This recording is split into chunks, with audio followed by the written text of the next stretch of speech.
이재명 대표 어제 기자회견에서 약간 좀 여유를 보여주기도 했습니다. 웃음을 유도하는 장면도 있었는데요. 어떤 장면이었을까요? 잠깐 보고 가시죠.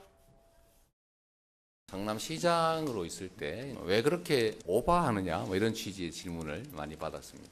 아무도 봐주지 않으니까 외면하기 때문에 성과 이런 것들을 드러내기 위해서 색다른 모습들을 좀 취했던 것 같습니다. 유행하는 말로 송아지가 벼룩처럼 튀면 다리 부러진다. 아무도 안 웃어주시는군요.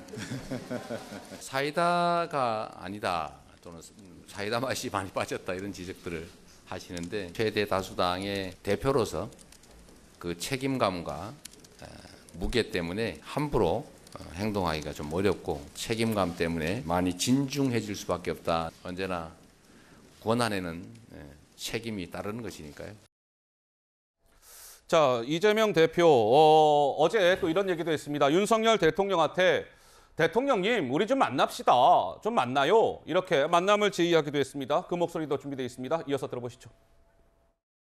윤석열 대통령께 다시 한번 공식적으로 영수회담을 요청드립니다. 민생 앞에 여야와 정쟁이 있을 수 있겠습니까?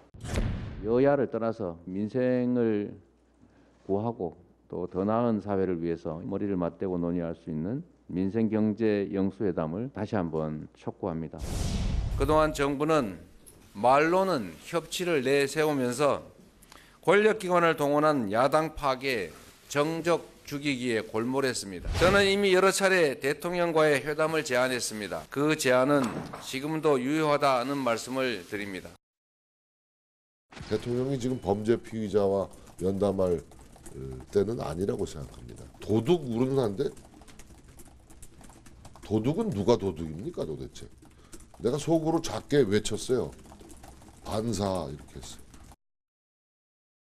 네, 정진석 비대위원장 목소리까지 듣고 왔습니다. 정미경 의원님, 이재명 대표는 대통령 만남을 계속 요청하고 있는데 국민의힘에서는 범죄 피의자와 면담할 때 아니다. 대통령실에서도 뭐라고 얘기했습니까? 대통령실 그래픽 좀 주시죠. 예, 회담에 대해 여러 차례 입장을 밝힌 바 있다. 회담은 늘 열려 있지만 국회 상황 등을 고려해서 판단하겠다. 어떻습니까? 정미경 의원님 생각은 어떠세요? 지금 이제 이재명 대표는요. 그 피의자라는 거를 자꾸 본인은 인정하고 싶어 하지 않는 것 같아요. 근데 피의자예요. 그것도 지금 한두 건이 아니잖아요. 그런데 이분이 사실은 이 피의자인 거를 본인이 어떤 식으로든 모면해 보려고 수사를 그 국회의원이 되고 그다음에 당대표가 됐다고 우리는 보고 있습니다. 네. 그러니까 민주당도 지금 방탄으로 이용하는 거잖아요. 민주당을 이용하고 있다고 보고 있는데 네. 지금 대통령과의 만남을 제안하는 것도 어떻게 보면 이재명 방탄의 하나일 수가 있는 거예요.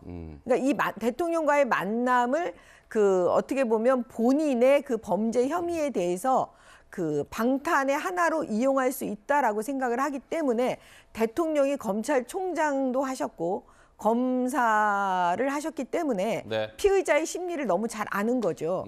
그래서 아마 이 만남이 순수하지 못하다라고 생각하기 때문에 아마 만날 수가 없을 겁니다. 만나고 싶어도. 예. 자, 이제 이런 여러 가지 만남에 대해서 민주당에서는요, 김남국 의원은 또 이렇게 얘기했습니다. 김건희 여사 얘기를 했는데 어떤 맥락에서 한 이야기인지 궁금하시죠? 한번 들어보시죠. 여러 가지 이유가 있겠지만 저는 윤석열 대통령의 자신감 부족이 있지 않나라는 생각이 듭니다. 아마 만나서 이야기를 하면은 실력이 금방 드러나고 일천하고 그래서 금방 드러나기 때문에 더 중범죄자라고 지금 받고 있는 김건희 여사와 함께 살고 있잖아요. 그런데 뭐 그것 때문에 안 만난다 그럴 리가 있겠습니까? 글쎄요. 김건희 여사와 윤석열 대통령님은 살고 계시지 않습니까? 왜 이재명 대표를 안 만나십니까? 문희상 고문은 또 이런 얘기했습니다. 아니, 표 차이가 얼마 안 나게 떨어진 사람, 낙선자를 대우하는 인간으로서의 기본도 안 돼 있는 것이다. 라고 윤석열 대통령을 겨냥했습니다. 김유정 의원님 생각은 어떠신지요? 문희상 전 의장님 말씀에 저는 공감합니다. 인간으로서의 기본도 안 돼 있다. 아니 피의자 취급하잖아요. 국민의힘도 그렇고. 예. 어떻게 대놓고 그렇게 얘기합니까? 지금 어떤 사건이 결론이 난 게 아닌 상황이잖아요. 그러면은 제1당 대표로서 존중해줘야죠. 저는 왜 기본적인 그 인간적인 정리조차 없는가 그런 말들을 막 이렇게 쏟아내고 있는가에 대해서 굉장히 조금 이 정치 현실이 좀 비통한 심정이고요. 그 취임사도 그렇고 그 몇 번의 기념사가 있을 때마다 자유를 외치셨잖아요. 윤석열 대통령이. 그래서 기자들이 물었습니다. 왜 소통이나 협치, 야당과 협치 이런 얘기는 빠져 있습니까? 그랬더니 그것은 너무 당연한 이야기이기 때문에 말하지 않았다라는 얘기가 기억이 납니다. 그러면 야당과 협치 없이 3대 개혁 할 수 있습니까? 야당과 협치 없이 지금 개정하겠다고 하는 법들 다 통과시킬 수 있습니까? 네. 저는 내년 3월에 국회 공천이 끝나면 그때부터 대통령 레임덕은 시작된다고 생각합니다.